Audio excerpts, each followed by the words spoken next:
आज Doubtnut app download करें। Doubtnut पर अपने सभी गणित, रसायन विज्ञान, भौतिक विज्ञान और जीव विज्ञान के डाउट्स का करो सफाया। बस प्रश्न की फोटो खींचो, एक ही प्रश्न को क्रॉप करो और तुरंत वीडियो सोल्यूशन पाओ। अभी डाउनलोड करें। हेलो दोस्तों, आपका प्रश्न है शुद्ध ए का बाष्प दाब 25 डिग्री सेंटीग्रेड पर 70 mmHg है और यह बी के साथ आदर्श विलयन बनाता है जिसमें ए का मोल प्रभाज 0.8 है। यदि 25 डिग्री सेंटीग्रेड पर विलयन का बाष्प दाब 84 mmHg है तो 25 डिग्री सेंटीग्रेड पर शुद्ध बी का बाष्प दाब होगा। तो चलिए इस प्रश्न को हल करते हैं। तो दोस्तों यहाँ पर हमें क्या दिया है, जो हमारा दो घटक हैं, एक है दोस्तों तत्व ए है और दूसरा है तत्व बी। ठीक है, और इन दोनों तत्वों को मिला करके हमने क्या बनाया, विलयन बनाया है। और यहाँ पर हमें दे रखा है विलयन का बाष्प दाब क्या है दोस्तों, विलयन का बाष्प दाब दे रखा है हमें 84 mmHg। ठीक है, तो विलयन के बाष्प दाब को हम P कुल से इस प्रकार व्यक्त करते हैं, कुल बाष्प दाब विलयन का कितना है, 84 mmHg। समझ में आ गया।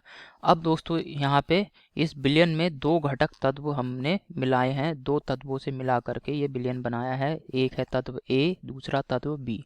अब ए का दोस्तों बाष्प दाब शुद्ध अवस्था में दे रखा है हमें 70 mmHg। तो ए का बाष्प दाब इसे हम P0 ए से व्यक्त कर दे रहे हैं, क्योंकि ये ए का शुद्ध अवस्था में बाष्प दाब है, कितना है 70 mmHg। ठीक है, ए का बाष्प दाब हो गया।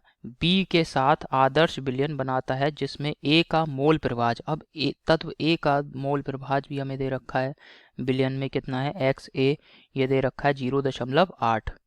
कितना है दोस्तों ये मोल प्रभाज 0.8। हमसे क्या कह रहा है, तत्व बी का शुद्ध अवस्था में बाष्प दाब ज्ञात करना है हमें, P0 बी, इसका मान हमें ज्ञात करना है। ठीक है, तो दोस्तों इस प्रश्न को हल करने के लिए हम राउल्ट के नियम का प्रयोग करेंगे। अब यहाँ पर दोस्तों हमें दे रखा है कि विलयन के जो एक घटक है उसका मोल प्रभाज हमें दे रखा है।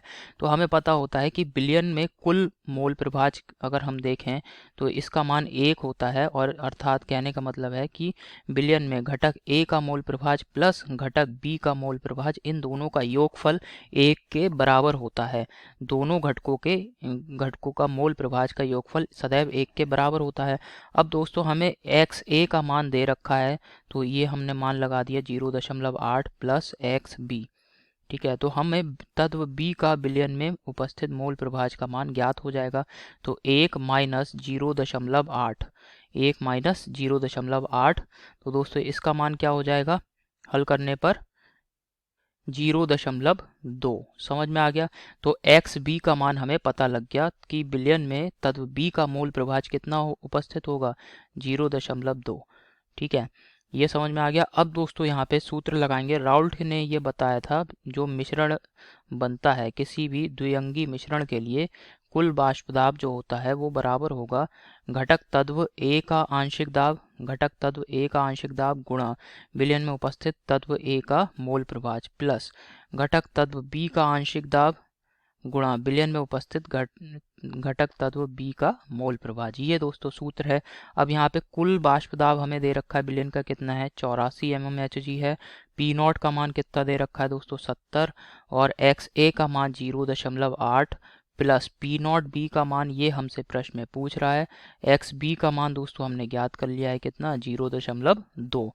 तो यहाँ पे इसको हल करेंगे तो ये आएगा P0 बी गुणा 0.2 बराबर, ये हो जाएगा दोस्तों 84 माइनस 70 गुणा 0.8। ठीक है, और यहाँ पे P0 बी बराबर क्या आ जाएगा, अब P0 बी यानी तत्व बी का आंशिक दाब विलयन में कितना होगा, यहाँ पे 84 माइनस 70 गुणा 0.8 बटे 0.2। तो इसे हल कर लेंगे तो हमें तत्व बी का आंशिक दाब ज्ञात हो जाएगा विलयन में। तो ये आ रहा है हल करने पे दोस्तों 140 mmHg, 140 mmHg। ठीक है, तत्व बी का आंशिक दाब 140 mmHg। अब दिए गए विकल्प देख लेते हैं कौन सा सही विकल्प है। तो पहले विकल्प में हमें दे रखा है दोस्तों 56 mmHg, ये गलत है। दूसरे विकल्प में दिया है 70 mmHg, यह भी गलत विकल्प है। तीसरे विकल्प में दिया है हमें 140 mmHg, तो तीसरा विकल्प बिल्कुल सही विकल्प है।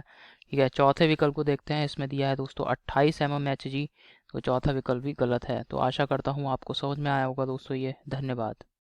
कक्षा 6 से 12वीं से लेकर नीट, IIT, JEE वो एडवांस के लेवल तक 1 करोड़ से ज्यादा छात्रों का भरोसा।